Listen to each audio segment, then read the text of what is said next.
Market terkoreksi setelah FOMC meeting di tanggal 19. Lalu, kita harus ngapain? Halo guys, kenalkan nama aku Kenneth Ravelino. Aku adalah mahasiswa informatika di Surabaya, mendalami dunia investasi dan juga makroekonomi sejak tahun 2020, khususnya di saham dan juga cryptocurrency, yang dimana aku sudah melewati satu cycle Bitcoin atau 4 tahun lalu.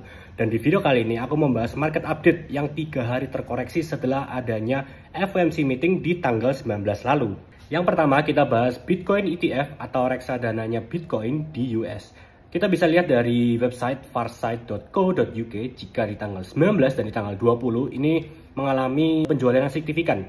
Jadi untuk pertama kalinya dalam Desember ini biasanya itu positif dan akhirnya di tanggal 19 ini ternyata terlihat kalau ada penjualan yang signifikan dari retail yang invest di tempatnya Bitcoin ETF, itu bisa dari BlackRock dan lain-lain. Hal ini menunjukkan jika orang-orang yang invest di Bitcoin ETF, mereka juga panic sell ketika mereka mendapati berita yang tidak terlalu bagus untuk market global. Nah, kenapa aku bisa bilang kalau itu panic sell? Karena ada kabar baiknya. Di tanggal 20, penjualan itu tidak sebanyak di tanggal 19 setelah FOMC meeting yang dilakukan di tanggal 19 jam 2 dini hari. Jadi, di tanggal 20 mereka itu sudah mulai slow down untuk penjualannya. Yang kedua, update harga Bitcoin dengan melihat analisis teknikal.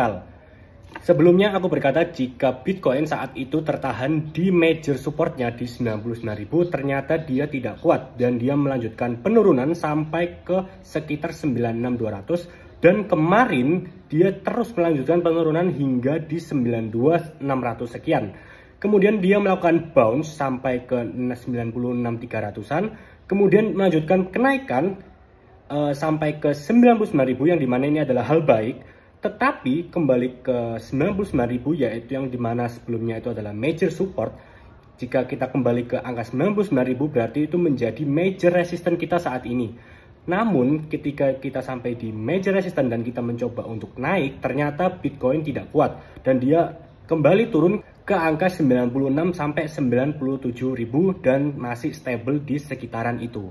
Yang ketiga, aku membahas 3 chart penting yang menentukan apakah kita alt season atau tidak. Yang pertama itu ada USDT dominance, yang kedua ada BTC dominance, yang ketiga ada chart others. Yang pertama kita lihat dari chartnya USDT dominance, yang dimana persentase USDT dominance semakin turun itu semakin baik untuk Bitcoin maupun altcoin. Jika USDT dominance-nya itu turun, maka dari itu berarti orang yang simpan di USDT itu semakin sedikit.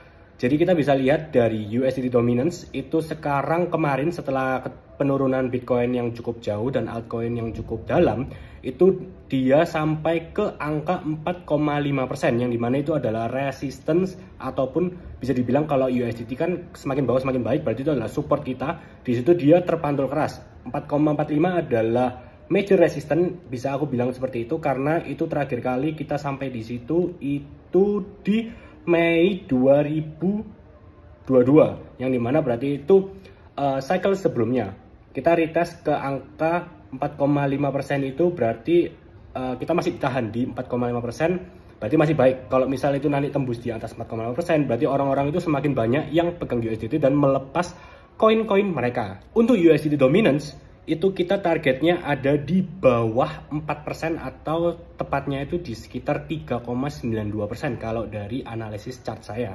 Kemudian yang kedua adalah chartnya Bitcoin dominance, yang dimana semakin tinggi dominance-nya Bitcoin berarti semakin jauh kita dari alt season. Untuk Bitcoin dominance sendiri mengalami kenaikan yang signifikan sejak kemarin dropnya Bitcoin dan juga kripto-kripto lain. Kenapa seperti itu? Karena orang-orang ini cenderung lebih percaya kepada Bitcoin daripada dengan altcoin lain. Jadi jika ada penurunan, orang-orang biasanya itu lebih prefer untuk uangnya ini dipindahkan ke Bitcoin. Maka dari itu dominasi Bitcoin ini semakin tinggi karena money flow yang dari altcoin biasanya dipindahkan ke Bitcoin supaya lebih aman. Sebenarnya untuk dominasi Bitcoin ini tidak terlalu major, maksudnya tidak terlalu dilihat kalau kalian tidak menunggu yang namanya alt season.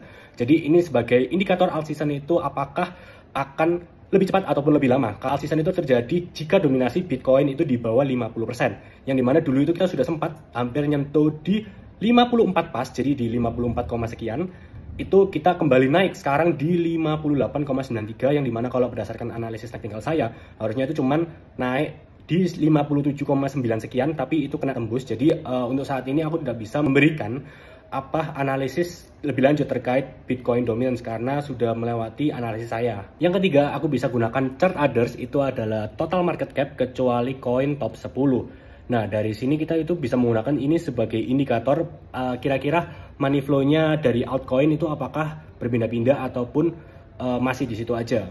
Jadi untuk topnya itu others pernah di sekitaran 430 billion, kemudian turun signifikan sampai di kemarin itu menyentuh sekitaran 300 billion, dan sekarang itu tertahan di major supportnya di angka sekitaran 320 sampai di 330 billion, yang dimana ini menjadi indikator baik, seharusnya baik karena dia itu kembali ke major supportnya Maret.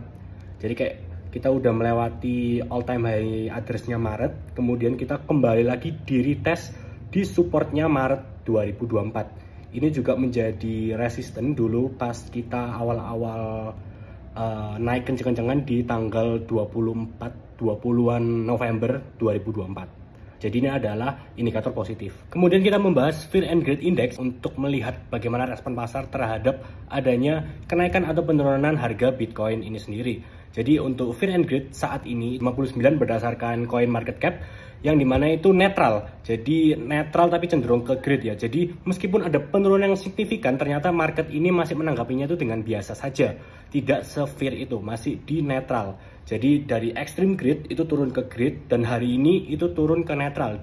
Nah, masuk ke inti dari video ini, dan pastinya orang-orang nungguin pertanyaan ini. Ko, gimana sih market sekarang? Apakah kita harus masuk sekarang? Kan udah diskon ini, lagi diskon, apakah kita harus masuk? Dan juga apakah altcoin itu masih ada kalau melihat dari chart saat ini? Yang pertama, aku mau jawab kalau aku sendiri aku masih optimis dengan adanya alt season, meskipun jika dilihat dari Bitcoin dominance kita itu masih tinggi Bitcoin dominance-nya, dimana berarti alt season kemungkinan itu ditunda atau delay nanti sekitaran tahun depan, nggak tahu kapan, tapi mungkin sekitar Februari atau Maret. Yang kedua, ini banyak banget yang komen, kira-kira kita harus ngapain kok dengan harga Bitcoin di 97 sekian ini, di 96, 97, sekitaran itu terus. Apakah kita harus share sekarang? Apakah ini harga yang diskon? Ataukah kita harus cut loss? Ini end of cycle? Ataukah kita harus cut loss terus nanti kita ambil syarat lebih bawah lagi? Nah, ini nggak ada yang tahu guys, tapi yang aku bisa tekanin, kita wait and see. Soalnya ini masih Sabtu Minggu, masih nggak ada penjualan yang signifikan atau pembelian yang signifikan. Jadi kita nggak tahu pasarnya ini mau kemana untuk kedepannya. Namun yang bisa aku share sekarang, analisis Bitcoin ETF itu outflow-nya sudah turun.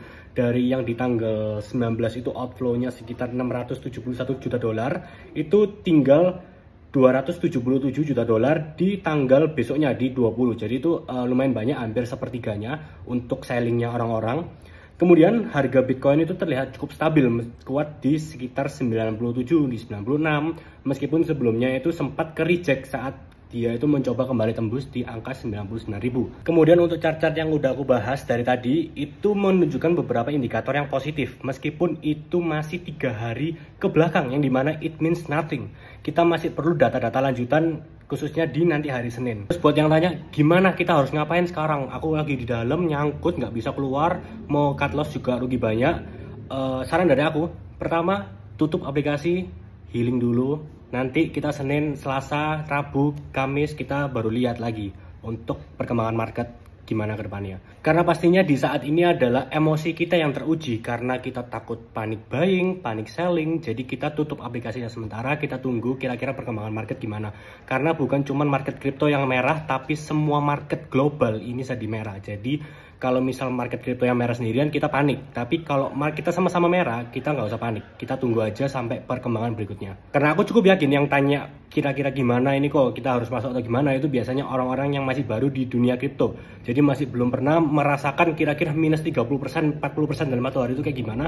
Jadi mereka cenderung panik. Jadi saran dari aku, kita slow down sementara, kita healing dulu, kita tenang dulu, nanti kita tunggu market update berikutnya.